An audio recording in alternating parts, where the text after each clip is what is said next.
এই বাজেটের কাছে আমরা যেটা প্রত্যাশা করেছি সেটা খুব একটা ভালো টেকনোক্রেটিক ব্যুরোক্রেটিক বাজেট এটা আশা করিনি।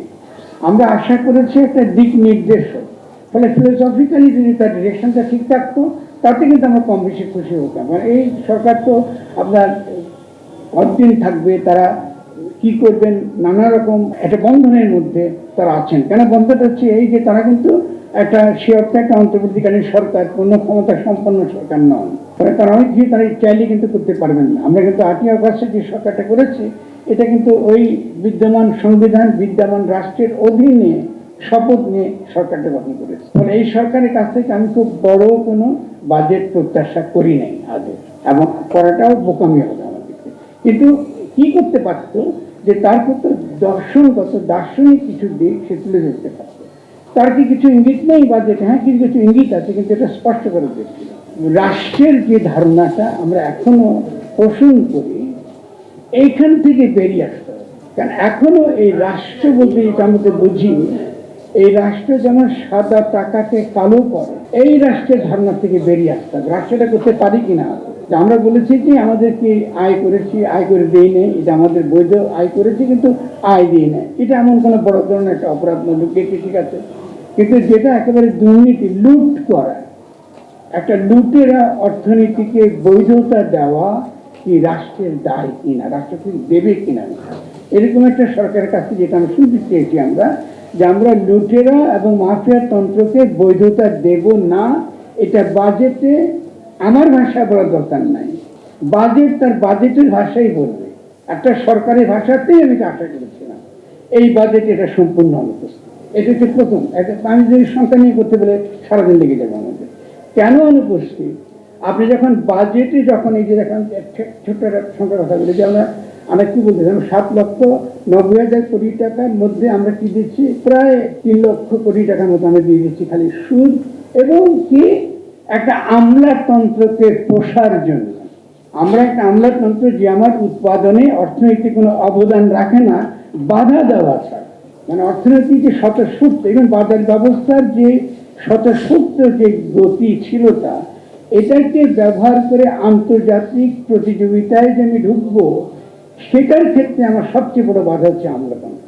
আমরা যারা ব্যবসা করতে গেলে জানি, ফলে সে আমলাতন্ত্রের খরচ আর তার সঙ্গে যদি যুক্ত করেন সুদ কত দিচ্ছেন, তার মধ্যে কিন্তু আপনার প্রায় 35 ভাগ টাকা আপনাকে দিতে হচ্ছে। বাজেটের এটা টাকা দিতে যাচ্ছে, কিন্তু এটা খালি এই 2 টাকা দিচ্ছে। এখন সুদের যে টাকা আপনি দিচ্ছেন, যে কারণে এটাকে ইকোনমির ভাষায় বলা হয় স্ট্রাকচারাল লন্ডারিং, লুটতন্ত্র। কিন্তু এটা এমনভাবে এই লুটতন্ত্র চালানো হয় যে বাইরে থেকে আপনার মনে হয় এটা বৈধ। ফলে বাজেট কিন্তু ওইরকম একটা ইনস্ট্রুমেন্ট রাষ্ট্রের, যার দ্বারা সে এই লুটপাট তন্ত্রকে বৈধ করে। আমার এই সুদটা আমি যে দিচ্ছি, সুদ কেন নিয়েছি, কোন প্রকল্পে খরচ হয়েছে, কেন খরচ হয়েছে, তার কোনো কিছু কিন্তু বাজেটও নাই, সরকারের পক্ষ থেকে কিন্তু আমাদের কিন্তু বলা না হয়েছে। একেবারে কিছুই তো হয়নি, তাই না? এখন অর্থনৈতিক সংস্কার কমিশনের মধ্যে কিছু কিছু এই লুটপাট তন্ত্র একটা তথ্য আমরা পেয়েছি বলে আমরা সরকারের ধন্যবাদ জানাবো। কিন্তু বাজেটে এই লুটপাট তন্ত্রটা বাজেট ইনস্ট্রুমেন্ট আকারে এই ধরনের রাষ্ট্রটা কি করে এই লুটপাট তন্ত্রকে সে বৈধ করে।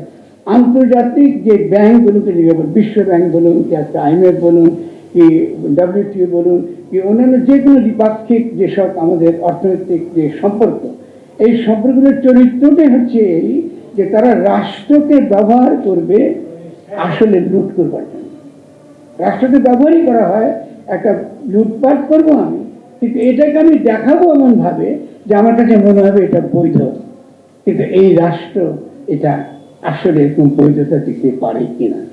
ফলে এর আগের যে রাষ্ট্রটা ছিল সে কিন্তু স্বভাবত সেটা লুটপাটই করবে, কিন্তু মূলত এই যে যেটাকে আমরা বলি স্ট্রাকচারাল লন্ডারিং, এটাই কি বৈধতা দিয়েছে।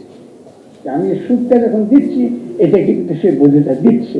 এবং এই যে আমলাতন্ত্র আমি কি রেখেছি, যে আমলাতন্ত্র যে শুধুমাত্র আমার উপর একটা পরজীবী প্যারাসিটিক তা নয়, এটা একটা প্যারাসিটিক রাষ্ট্র, একটা পরজীবী রাষ্ট্র তৈরি করে রেখেছে।